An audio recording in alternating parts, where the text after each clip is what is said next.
እጅግ አሳፋሪና አስነዋሪ የሆነ ስድብ በሳያት ደምሴ ላይ ውርጅብኝ ወረደባት። እንቁዋና ተወዳጇ ሳያት ደምሴ ሽምግልና ተላከላት።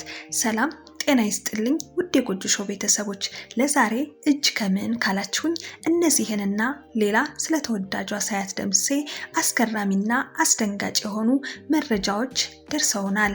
እናንተ ብቻ እንደተለመደው ቪዲዮውን ላይክ፣ ሼር፣ ሰብስክራይብ በማድረግ የዘወትር ቤተሰብ በመሆን አብራችሁን እስከ ፍጻሜው ድረስ ዝለቁ። የለቀቅናቸው ቪዲዮዎች በቀጥታ እንዲደርሳችሁ የደወል ምልክቷን ተጫኑ። እነሆ ዝርዝር የመረጃ መረቤን ዘረጋሁ። በእውቋና ተወዳጇ ሳያት ደምሴ ላይ ያነጣጠሩ እንዲህ ያሉ ቃላት ይነሳሉ ተብሎ አይጠበቅም ነበር። እስከ ዛሬ ድረስ ካላት ተወዳጅነት ተቀባይነት አንጻር ማለት ነው። በሳያት ደምሴ ላይ የተነሱት እነዚህ አሳፋሪ ቃላት ተብለውም በአንዳንድ ሰዎች ተገልጸዋል።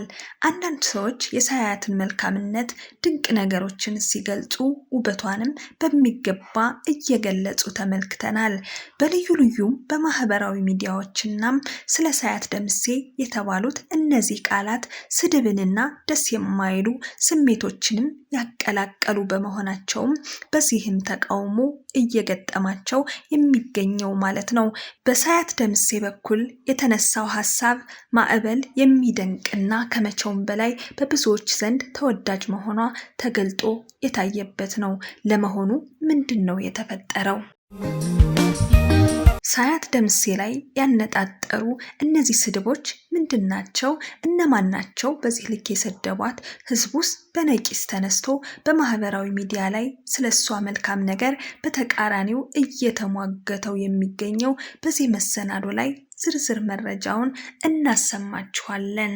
ስለ ሳያት ደምሴ ከተነሱት ስድቦች ጀርባ ስለ መልካምነቷ ገልጠን ልናሰማችሁ ወደድን። ተዋናይት፣ ሞዴል፣ የበጎ ስራዎች አምባሳደር፣ የፊልም ዳይሬክተር እና ፕሮዲውሰር፣ የማስታወቂያም ድርጅት ባለቤትና የልብስ ዲዛይነር ናት ይላታል ፍራኦል ሀበሻ ስለ ሳያት ደምሴ ሲናገር። ሳያት ደምሴ የእነዚህ ሁሉ ሙያዎች ባለቤት ናት።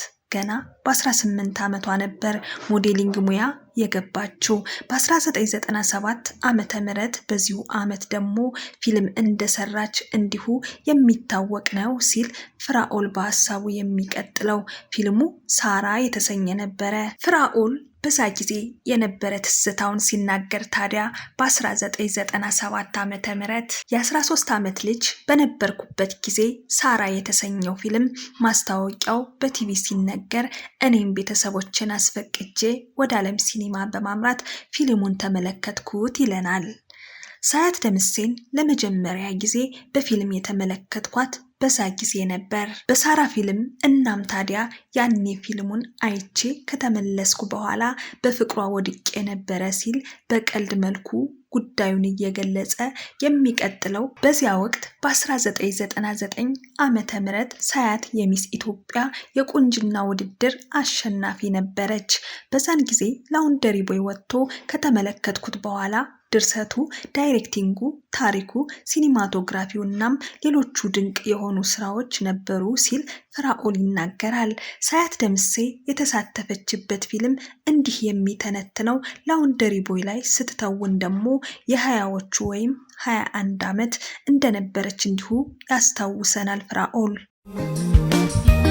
ከዛም በኋላ ወደ ሙዚቃው ጎራ ብላ የመጀመሪያ ሲንግሏን ተውማነህ የሚለውን ሙዚቃ ነበረም። ይህ የሳያት ሲንግል በኢቲቪ ሚዲያ ላይ በተደጋጋሚ ይተላለፍ ነበረም። ፈዝዤ ነበር የምመለከተው።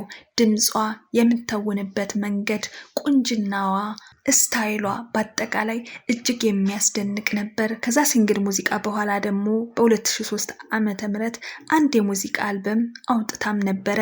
በጣም ነበር የምወደው ያንን አልበሙ ላይ የላውንደሪ ቦይ ፊልም ሳውንድ ትራክ ሙዚቃም እንዲሁ ተካቷል።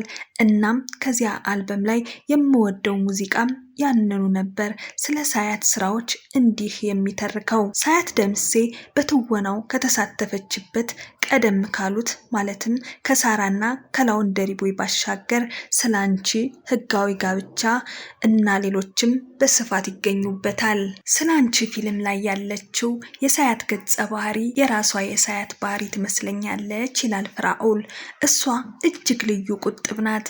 ረጋ ያለች ልታይ የማትል ተናግራ ማሳመን የምትችል አንደበቷ የሚጣፍጥ እጅጉን ተወዳጅ ሴት ናት። ለብዙ ወጣቶች አራያ መሆን የምትችል ሴት ናት። የበዛ ውጣ ውረድን በህይወቷ ላይ አሳልፋለች። የጽኑነት ተምሳሌትም ናት። ሳያት ከሆነ ጊዜ ወዲህ ስክሪን ላይ ብትጠፋም በተለያዩ የፕሮዳክሽን ስራዎች ላይ እንደምትሳተፍ ይነገርላታል። ሎሚ ፕሮዳክሽን የሚባል የማስታወቂያ ድርጅትም እንዳላት እንዲሁ ፍራኦል ሀበሻ ይጠቁመናል። በዚህ ፕሮዳክሽን ታዲያ በርካታ ማስታወቂያዎችን፣ ተከታታይ ፊልሞችን፣ ድራማዎችን፣ የሙዚቃ ቪዲዮዎች ፕሮዲውስ እያረገች ትገኛለች። እስክሽር የተሰኘው እጅግ አስደናቂ የሆነ የሙዚቃ ቪዲዮ ፕሮዲውስ የተደረገው በዚሁ በራሷ በሎሚ ፕሮዳክሽን ስር መሆኑ ይነገራል። ታዲያ እቺ ተወዳጅ ተዋናይ፣ ሞዴል፣ ድምፃዊት እንዲሁም ጥምር የኪነ ጥበብ ባለቤት የሆነችው ተወዳጇን ሳያት ደምሴ ከትላንትናው ዕለት ጀምሮ በርካታ ስድቦችንና ውርጅብኞች ደርሰውባት በማህበራዊ ሚዲያ ተመልክተናል። በእርግጥ ካላት ተወዳጅነት አንጻር እንዲህ ያሉ አስተያየቶች ሲደመጡ ያስደነግጥ ይሆናል። በተለያዩ ማህበራዊ ሚዲያዎች በሚታዩ ሰዎች ላይ እንዲህ ያሉ አስተያየቶች ሊሰጡ የሚችሉ ቢሆንም ለሳያት ግን አይገባትም፣ አይመጥናትም፣ የሚነገሩት ቃላትም ለሷ የሚገቡ ናቸው የሚሉ ተቃራኒ የሆኑ ሀሳቦችን በስፋት እየተመለከትን እንገኛለን። ለመሆኑ ምንድነው የተፈጠረው የሚለውን እንንገራችሁ። የሳያት ደምሴ አንድ ፎቶ ይወጣል። የአበሻ ቀሚስ ለብሳ ከላይ ደግሞ ሻሽ አስራ በፎቶ ላይ እንመለከታታለን። በዚህ ፎቶ የተነሳ እነዚህ ያልተጠበቁ ቃላት የተወረወሩባት፣ አንዳንዶቹ ከለበሰችው ቀሚስ ጋር ሻሹ ሊሄድ እንደማይችል ይተቻሉ። ሌሎች ደግሞ የሻሿን አስተሳሰር በመመልከት እንዲሁም ያልተጠበቁ ቃላትን ተጠቅመው ይሰድቧታል። ደግሞ በሌላ በኩል የተመለከትናቸው ፀጉሯን እንኳን አላበጠረችውም የሚሉ አሉባልታዎች ሲያዘንቡባት በማህበራዊ ሚዲያ ላይ ተስተውሏል።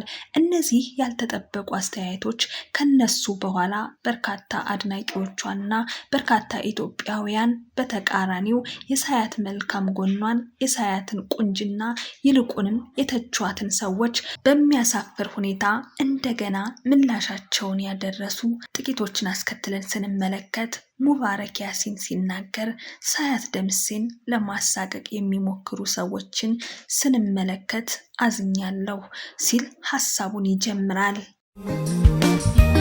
ሳያት ደምሴ ሬዲዮ ላይ ደረሰብኝ ባለችው የመደፈር ታሪክ ብዙዎች ሙድ ሲይዙባት ሲያላግጡባት የነበረች ሴት ነበረች ሲልም ከዚህ ቀደም የነበረባትን ውርጅብኝ ያስተውላል።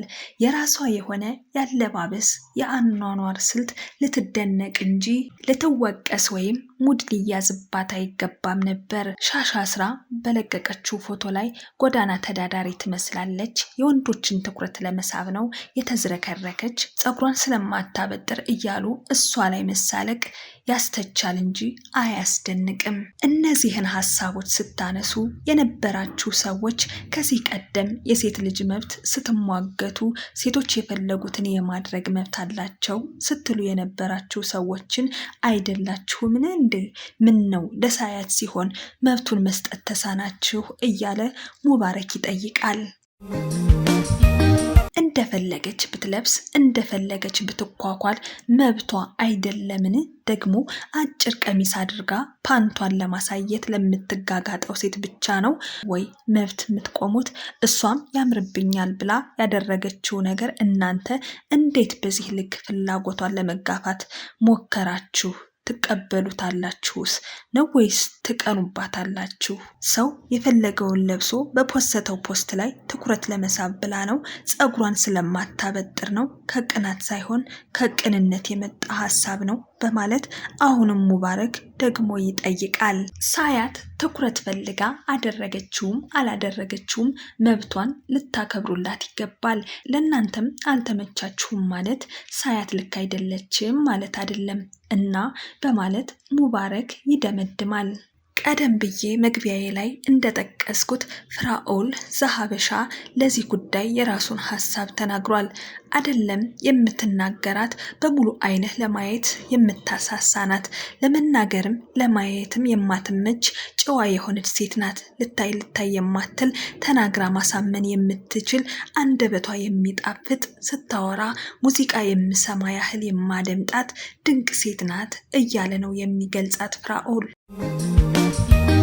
እንደ አጋጣሚ አንድ ቃለ መጠይቅ ላይ እንደሰማነውና አንዳንድ ሀሳቦችን ስትናገር የማይባቸው ቪዲዮዎች በዩቲዩብ ስመለከት እንዲሁ በስስት አያታለሁ።